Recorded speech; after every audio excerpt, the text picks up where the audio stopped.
Very quick and just share a few pieces of information with you. Number one is that ever since 1972, we've been funding studies in Israel headed by a doctor named Dr. Raphael Meshulam. And so there are many studies. There were over 400 studies on PTSD and cannabis.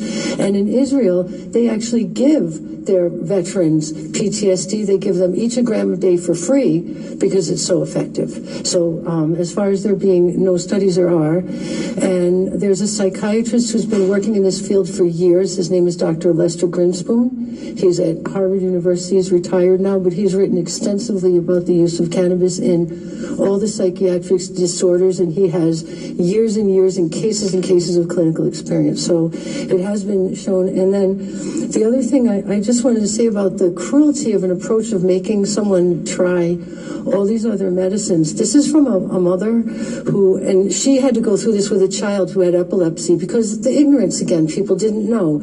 So her daughter, to have to get cannabis, she had to try Lyrica, which stopped neuron connections from forming and permanently damaged her brain. She had to try Versed, which stopped her heart 2 times.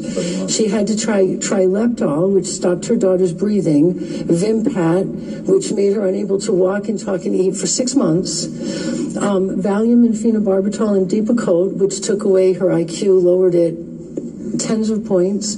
Keppra took away her loving and sweet personality, and they took away her ability and will to eat and live. And then she finally, after going through years of this torture with the doctors, was able to try cannabis. And she says, cannabis has saved my daughter's life, and in many ways her life.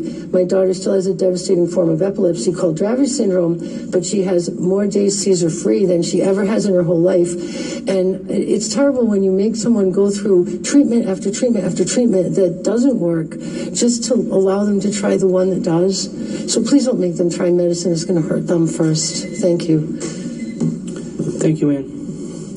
Again, I'm Alan Gordon with the New England Cannabis Anti-Discrimination Task Force. I want to thank Representative Slater for introducing this legislation. I've protested him vigorously before, so my praise does not come easily, but I am deeply grateful. What Joanne said about CBD is absolutely true. I have been working with PTSD patients. I won't say it was in this state, but I see it. That CBD-rich cannabis is an excellent rescue strain for them if they have an attack. It works. I've seen it. I've got PTSD, and I can tell you something about it. Ironically, I got it from doing some prison time for growing cannabis and giving it to a brain cancer patient in 2004. I was bunked with a 300-pound double murderer named Blundy. I was savagely beaten in prison, and I have PTSD now, and I'm all right talking with you because I don't really get attacks anymore because of the volume of cannabis that I step over the state line to use. This stuff really works.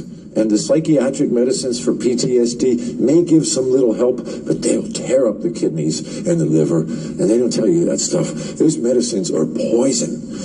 Now, with regard to the other witnesses from whom you heard earlier, I want to talk briefly about the psychiatric testimony that you heard because I don't want to say it was dishonest, but it wasn't true. Those studies have been debunked and debunked and debunked. And for some reason, the industry that sells the pills just cannot get over the fact that there are studies out there conflicting the studies that they cited. They tell you about associations between conditions in cannabis as if it were causal, and they know better. They're misleading.